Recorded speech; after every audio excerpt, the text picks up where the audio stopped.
here with Mayor Bill Gluba today. Today is April 22nd. Born and raised in Davenport. My mother came over here from Galway, Ireland, and my grandfather immigrated here from Poland. So I'm a first-generation Irishman and second-generation Polish. Went to Sacred Heart Grade School, St. Ambrose Academy and Assumption High School, graduated in 1960. Went to St. Ambrose College at the time from 1960 to 1964. Got my BA degree there in History and Political Science. Went on to get my master's degree at the University of Iowa in Political Science, State and Local Government. Actually lectured a semester at St. Ambrose in about 1967, and since then I was served in the Iowa General Assembly as a state representative for 2 years and 4 years as a state senator, and then later came back and was a County Board of Supervisor member and served as chairman of the county board.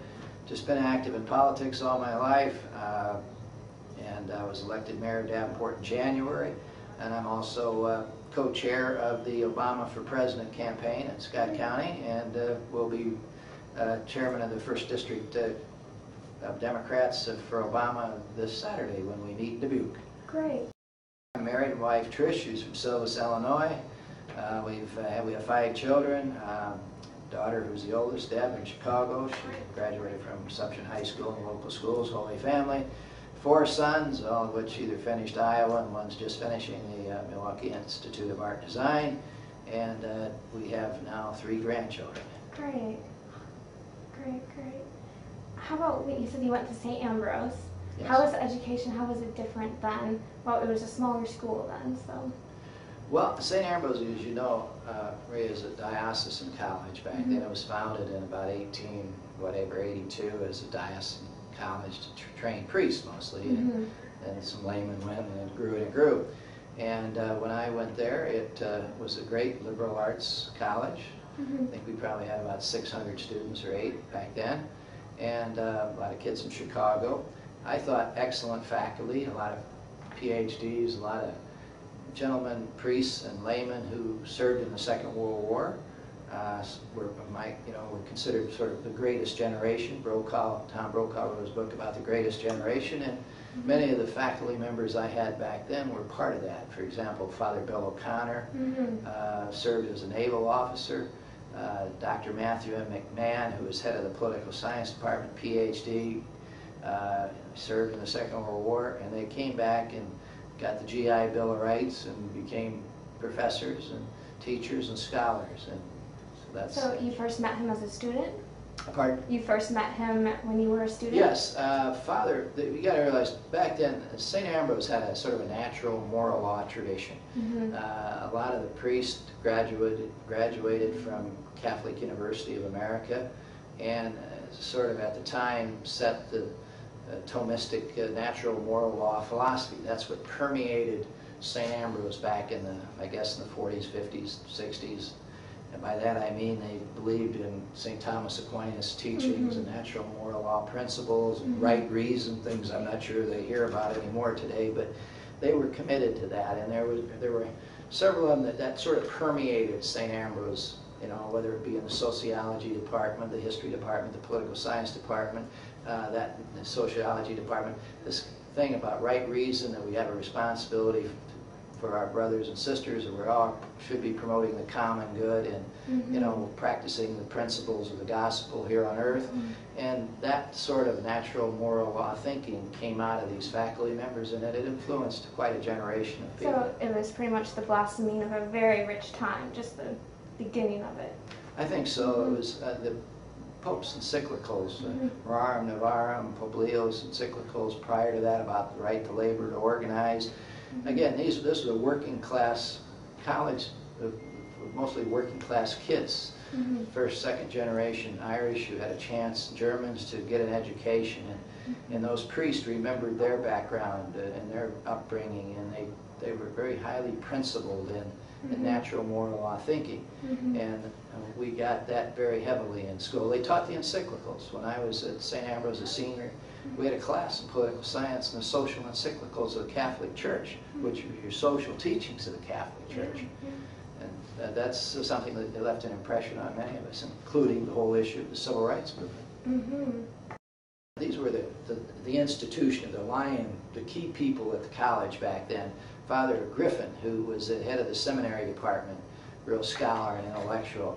You know, he and Father Ed O'Connor in the philosophy department, Father Bill in the sociology department. And then, you know, somewhere along the line, back in, I think, about 1949, in came Dr. Matthew M. McMahon, PhD layman. He was a layman who served in the service and graduated, I think, was from Catholic in Yale, and very, very scholarly, intellectual person. I think the brightest I have ever met in my years of having gone to St. Ambrose and graduated and on to the University of Iowa. I didn't find anybody any keener with a better mind. But those four people, in their day, pretty much set the tone of the civil rights movement, educated a lot of other priests, or priests such as Father Jack Smith, who served as a priest for many years, Father Martin Mottet, who you may have met. They were all products of these handful of priests and academics at St. Ambrose back in the 40s and 50s mostly, I guess it would be. And they're the ones that carried forth the tradition of justice and civil rights and peace that flowed out of the college. Did O'Connor have any programs that students were involved in? Yes, he did. Before my time, for example, Father Bill, in a sociology class, went down and did a study of Cook's Point, which was where the poor Mexican families lived. It was, I think they found out that there was one cold water spigot for the entire community. And I can remember driving through there as a small child, when I was 6, 7, 8. It was kind of neat, you know. It didn't dawn on me. People living in box cars and tar paper shacks, and you know, that was real poverty. I just, you know, as a kid, you didn't identify them. It's just kind of neat they living in box cars. Well, it really wasn't. But Father Bill went down there and exposed how the minority community, the Hispanics, Latinos, Mexicans at the time, were treated and, you know, and discriminated against by the Anglos. I mean, they were pushed off down there, shunned off there, inadequate housing, inadequate other services. And he exposed that as a sociologist, and his students did. I mean, that's what St. Ambrose students ought to be doing today, only up-to-date current things. But, you know, but he got them involved, and that exposed this to the city, one of our unfortunate periods in the city's history. And then when they put the highway through Cook's Point, the city assimilated. The Hispanics got assimilated throughout Davenport and Bettendorf. And you know, today most of them are older, but their kids are a lot of professionals, lawyers, doctors, teachers. They've risen themselves out of that background principally through education.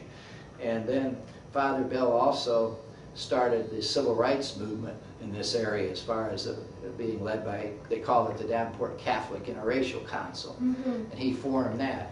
And they had Charles Toney, who was a black welder from Deere and Company, just basically a welder laborer, became chairman of the civil rights group, the Catholic Interracial Council. And they further educated the people, and they picketed and demonstrated and brought issues of housing to the city. And then the Great Boycott was part of that too. That was part of it. The Great Boycott, yes, as a student I can remember that. Cesar Chavez.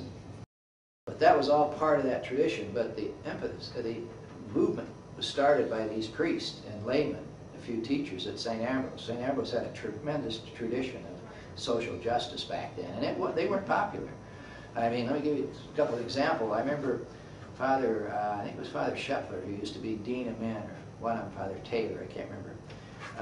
We had a lot of kids from Chicago there, and they were in the old dorms. And I remember one night, and I was an off-campus student, but I'd hang out with some of them. And a lot of times the students typically would complain about the physical structures of St. Ambrose. We didn't have all the nice new buildings they have today.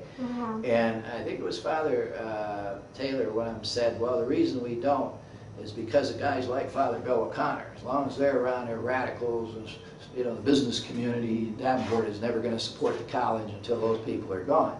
Well, they didn't.